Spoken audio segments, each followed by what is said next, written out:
Well, first, thank you and good morning. My name's Alex Robertson. I'm Associate Director of Market Development at PacBio. It's my pleasure today to introduce the HiFi Solves consortium and provide some brief updates, and then it'll be followed by a talk by Alex Hoischen from Radboud, and we'll give more details. So,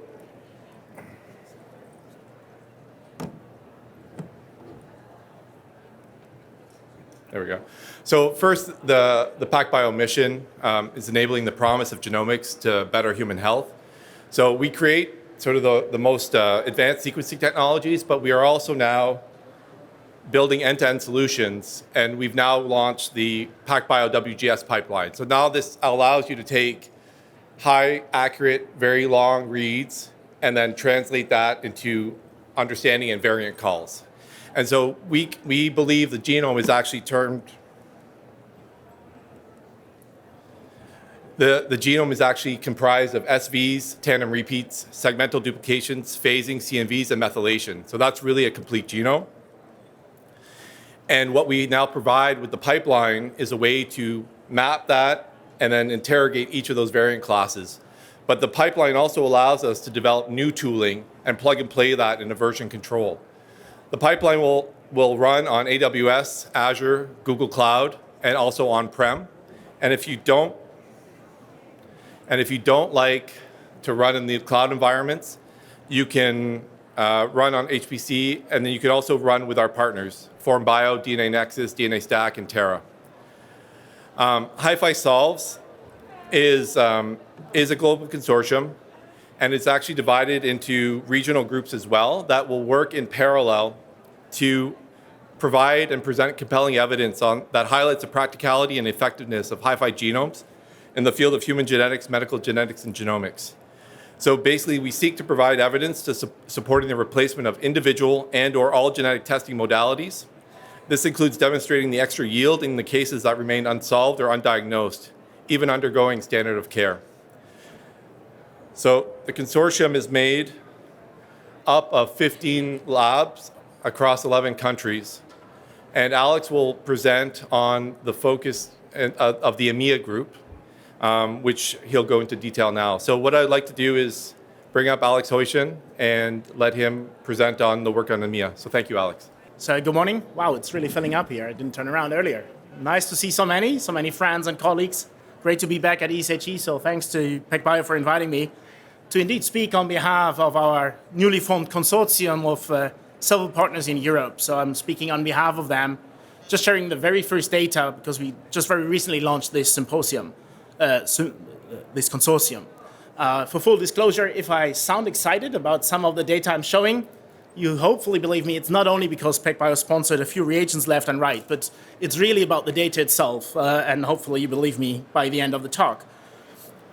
Just to set the scene, and you'll hear a lot about that here at the conference, by now exome sequencing obviously has really changed the field of human genetics as a very powerful first-tier test for rare diseases. And in more advanced settings, that even has happened for short-read genome sequencing. However, even in labs that are very advanced on this, genome sequencing really may well be the first-tier test, but in essence, not a single test modality really has been stopped. I think we reduced the numbers, but almost all of the somewhat ancient tests are still around. And I think it's really time to change that. And to give you a little bit extra context, there's a publication of my colleagues in Nijmegen, and they just looked really at this short-read genome as a first-tier test strategy by just looking at 30,000 tests done across the entire test modality spectrum of a human genetics department. And the very simple message of that is if you see this current situation and ask the simple question, can short-read genomes replace this? Yes, there is a lot of tests. Exome sequencing clearly can be replaced by short-read genomes, but there's a lot of test modalities where that's not the case. And just for reference, just refer to the medRxiv paper of Lysenka Fisses and her group. If we summarize that, even if you only look at the current diagnostic testing portfolio, quite some tests could be replaced, but in essence, a quarter of all patients would not get a right diagnosis by doing that as a first-tier test and wouldn't get the right test modality or variant type tested. And on top of that, and Alex already alluded to that, of course we are facing the tragic situation that more than half of our patients with a rare disease, strongly suspected genetic disease, still don't get an answer at all. And I mean, many of us are seeking out to help here, but here we really formed a powerful unit of quite advanced diagnostic and clinical laboratories across Europe. Several partners listed here on that slide, so a total of 6 institutes that joined forces to really work on that. And in essence, our consortium is just asking 2 very simple questions. One is, can HiFi genomes replace all tests? So test positive controls that are very tough and tricky to otherwise find, to really demonstrate that this could replace all or almost all test modalities. And then maybe scientifically even more intriguing is how many extra potential diagnoses can we make by using HiFi genomes in undiagnosed cases? So what's the extra yield in the large amount of 50% or so of unsolved, undiagnosed cases? To be a bit more explicit, what we focused on in HiFi Solves EMEA is really focusing on very tough regions of the genome that are really rich in homology. So those are largely homologous sequences, pseudogenes, segmental duplications, duplicated sequences of any other kind. And many of you working in a clinical setup know that those are very painful genes to work on, but still they're clinically really relevant. The goal is to include positive cases, mutation-positive cases of all variant types. And status today is we've run roughly 50 out of those 100 so far, and they are largely pushed by 2 partners, Nijmegen, but also our partners at Bioscientia in Germany. As mentioned, we also aim to do a tier 2 test to really tackle the undiagnosed. And here we propose the strategy to go for samples that may be enriched for so-called hidden mutations. So for example, unsolved severe sporadic diseases where we would run patient-parent trios. I mean, that old trick worked for almost all the other technologies that we established in the past, and we're quite convinced it should work here. But obviously, a lot of us have unsolved recessive cases where you have a singleton heterozygous variant in a well-fitting gene, but the second mutation remains obsolete so far. Then, of course, if you talk to your best doctors in your clinic, almost all of them have some cases that have a very clear-cut clinical diagnosis. So the doctor is really convinced it's syndrome X or disease A, and still the standard tests never found the underlying mutation.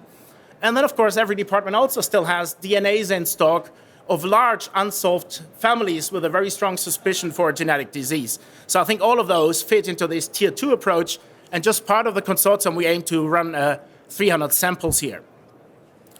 Going to the tier 1 challenge. I'm just highlighting Mark Abbott's paper here as a nice one that a lot of people know. Here, people speak about the dark or the camouflage genes of the genome. A lot of those are camouflaged for our current test modalities because of their homology.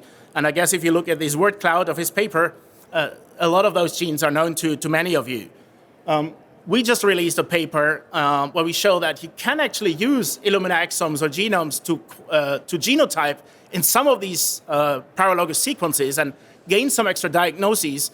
But I think it's anticipated that it is a very strong underestimation due to the technical challenges of the short reads. So what I'll present today are some of the first cases for 5 loci. I'm depicting here the genes or the locus, the disease in the middle, and the inheritance mode. And I'll just present first data of our consortium here. Of course, if you're looking at those genes, you could consider targeted sequencing because quite often the clinical diagnosis is quite powerful and strong. And that's quite exactly what we've done in Nijmegen, even before the Revio days. Even on SQL1, we already worked on this strategy just to perform long-range PCR, often locus-specific. And if I just animate here, all the red genes are already genes that have pseudogenes or otherwise homologies. Some of those will come back throughout the talk. But there, a targeted approach may well work. However, there's some loci that are so complicated that for us, at least a standard long-range PCR doesn't work. If you're interested in more details, I refer to 3 papers on the left-hand side here.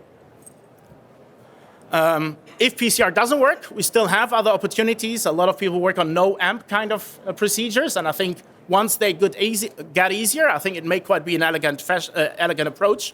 We also work with Samplix and work on a technology that they market as indirect target enrichment, and we have first very nice PacBio results also for those. But now switching gear to the Revio data, because I think most of us are really excited about the long-read genomes that Revio now enables. Oops, sorry. So I'll first show some data from our partners from Ingelheim in Germany, from Bioscientia. And Christian Beetz, one of their lead scientists, is here in the first row. So if you have questions specifically, please also refer to him. He's really becoming a HiFi expert here. The first case I wanted to present is a 19 base pair intronic deletion in a gene known as PKD1. So that causes polycystic kidney disease once mutated. And here you see the standard exome data from Bioscientia. And you see that there's 3 reads supporting a deletion, but this wasn't sufficient to call it. And if I just show you the HiFi data for the very same sample, then you see it's not only clearly called, but it's also nicely phased thanks to the long read data. And if you look even at the assembly, you only see clear-cut 2 alleles, one having and carrying exactly this 19 base pair deletion. Second case, I think it's one of Hanno's favorite genes, RPGR, and retinitis pigmentosa causing gene, once mutated. And here they had a very tricky mutation in 19 base pair deletion in this case. Is that even correct? Let me double check. Anyhow, so it's a deletion in this gene, and you see again on the upper panel the exome data, and you see all these terribly colored and black reads on the short read data, while the HiFi data are again giving you phasing, but also a perfect call for that variant. So another powerful example of a positive control that is extremely tricky by short read data, but now clearly found by HiFi. This doesn't work, sorry for that. Now I'll switch gears to some of our examples from Nijmegen. We were very excited to see the paper from Mike Eberle's team out. They provide a tool called Paraphase, dedicated to HiFi data. And they had this nice paper that we got involved in for SMN1 and SMN2 profiling.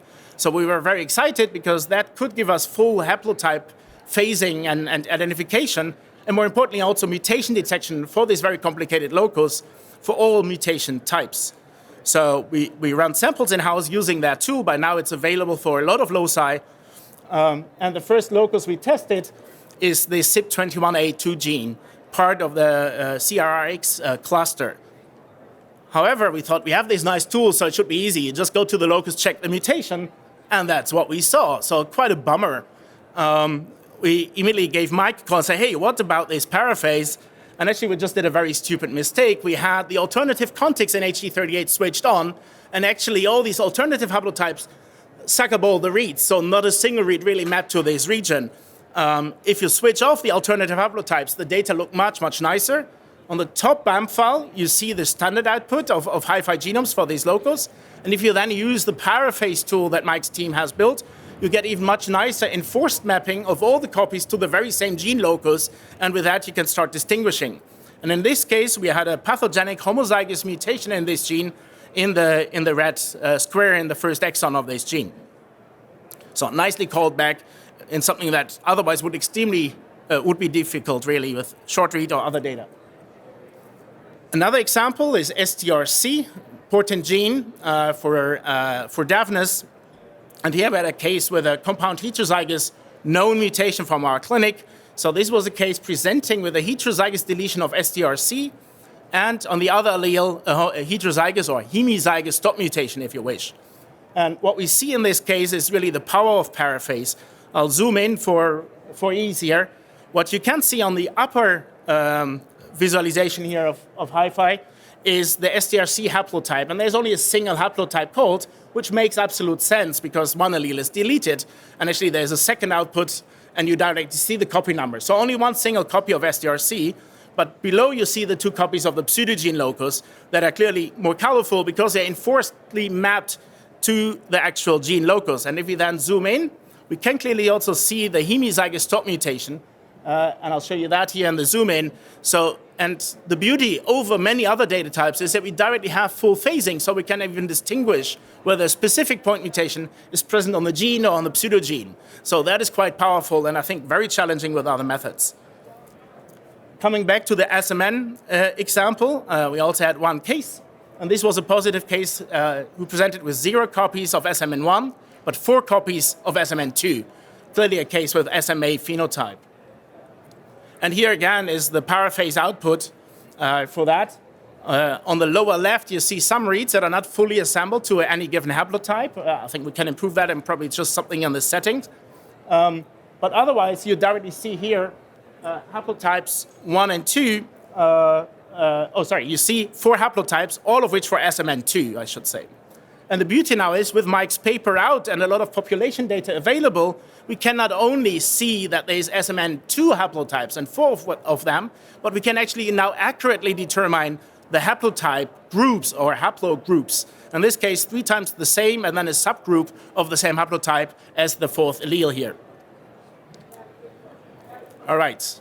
This is already all the positive controls. Now I just wanted to give you a highlight of one of the cases from tier 2. So that is really looking at unsolved rare disease cases and undiagnosed cases. And I mean, this is data that literally came in 2 days ago, so it's very preliminary, but I thought still exciting to share, and I think that is feeding the promise of this technology. So what we have here is a case with a very severe sporadic disease, a patient that had very severe dysmorphic features, mainly facial features, including very severe microcephaly, hypertelorism, and hemangiomas. The intellectual disability was mild to moderate, but there were also several psychological issues, really behavioral issues reported in this patient. And because it's a severe sporadic disease, we thought our de novo hypothesis may well be at place. So for that reason, we always then run patient-parent trio analysis. And the beauty of the accuracy of HiFi genomes now is that you can actually filter quite easily. And we've just demonstrated that in an earlier paper from our PhD students. Here we looked at 8 trios, and the main message of that manuscript is HiFi genomes are very accurate in detecting de novo events on all variant levels. In particular, they're powerful in detecting de novo structural variants. And my prediction for disease discovery is that there's a large chunk of undiagnosed cases really in that category of de novo structural variants that we simply overlooked so far, or we were unable to call from the standard data. So now zooming into this one case that I presented, in fact here we filtered very efficiently, and there were only 4 de novo calls, all of which were so-called break-and calls. So those are usually making the suspicion of a very large event happening, or multiple large events, if you have 4 calls like that. So 2 calls were in close proximity on chromosome 2, and 2 calls were in close proximity on chromosome 3, both hitting genes, and even coding parts of genes. So what we saw here, in fact, is on one of the alleles on chromosome 2, a deletion, but that was not a simple deletion. However, these rainbow reads that you see in the middle, it's actually inserted material from somewhere else in the genome. And actually, that is exactly the counterpart called in the break-and calls. It's duplication on chromosome 3 that is, in fact, the rainbow reads on chromosome 2. So what we're seeing here, in fact, is that 19 kb of sequence, including coding exons of a gene called ADAM23, has been deleted, but additional 90 kb of sequence have been inserted in that region. We, of course, asked ourselves the question, why didn't we see that event in the existing data? So this case was analyzed in our clinic by exome sequencing, and we used 2 callers. And in fact, the chromosome 2 deletion is visible in the exome data and could have been called if we would have tweaked the settings. The latter, the chromosome 3 gain, was also visible, but only in hindsight. There's a single probe, a single exon that shows this gain. However, we know that that region is 90 kb in size, so that clearly was missed before. So what we are in fact seeing here is a more complicated insertion-deletion event, or potentially the result of a cryptic unbalanced translocation affecting 2 genes. If you look more carefully, it's most likely disrupting the ADAM23 gene, while the 2 copies of CAPS, the other gene, are still intact on chromosome 3. It's quite interesting. ADAM23 is a brain-expressed gene linked to some brain developmental phenotype, some pathways important in brain development, but importantly, it's also an interactor of already 2 established neurodevelopmental disease genes, namely CNTN1 and Caspr2. More importantly, this gene is extremely constrained against loss of function alleles, so the PLOF is exactly 1, and I just checked latest NOMAD data only released yesterday, and there's not a single deletion CNV and only 2 duplication CNVs in the entire 800,000 data set from NOMAD. So making it quite suspicious, in addition to seeing a complex de novo event, and we know that de novo structure variants are extremely rare. So I'll finish just with a summary and an outlook here. Oh, sorry, the clicking didn't work again. I'll finish with the outlook here. So I think it's fair to say that the first results for these extremely tricky homologous loci look extremely encouraging. So for the first 6 genes by now, yesterday NEB was also finished, all are positive, and we're exactly seeing the mutations that were previously known. I think as a community, we really have to think slightly different. I think we only used variant calling as a proxy for reality. By now, we can start talking about disease haplotypes and disease alleles. So I think that's really requiring kind of a mind shift. And I think there will be a lot of biological and clinical implications of that. It's exciting to see that the paraphase tool starts working extremely nicely for all these very complicated regions. And just today, I think Mike's team has released a latest update on that. It's now working for 160 genes and loci. Our goal for our consortium with our wonderful partners is to run all 100 positive controls before the end of this year, and then obviously write it up and share with you. In my personal view, if a technology is able to tackle these extremely difficult regions, I think some other parts of the genome by this technology should almost become trivial. And I mean, trivial in some occasions is actually quite good. I also presented a first case from our tier 2 kind of endeavor. That's certainly fostering the promise for our undiagnosed rare disease cases. The goal also is to align our needs and our experiences with the HiFi Solves global consortium led by Tomi Pastinen and Kim Boycott, so great leaders in the field, and we'll be very happy to also engage with our APEC partners to really jointly make major leaps forward. So to me, I'll just leave it at this by telling you, to my personal view, we have an extremely bright future ahead in clinics and in rare disease research. In my personal view, I think HiFi genomes may quite well harbor the potential to become the very first-year test that is very generic to a lot of rare diseases. So I think that's very exciting, and hopefully that leads to a lot of discoveries in the years to come. With that, I particularly thank everybody involved in our consortium, particularly Hanno and Christian again for their tremendous effort in the first month of the existence of this consortium, but also all the other partners that I engaged. Certainly also several partners and employees in our department in Nijmegen, and I also thoroughly enjoy the true collaborative nature with our partners at PacBio. I'll leave it at this, but not before advertising a special edition at Genome Research, which should be more aggressively marketed from, I think, today onwards by the editors, and it's a great privilege to co-edit with Fred Sedlacek and Anna Konesa. So if you work on long-read data, let us know, and we'll be very happy to consider your manuscript at Genome Research. Thanks a lot for your attention and to the great crowd here, and I'm very happy to answer questions. Thanks.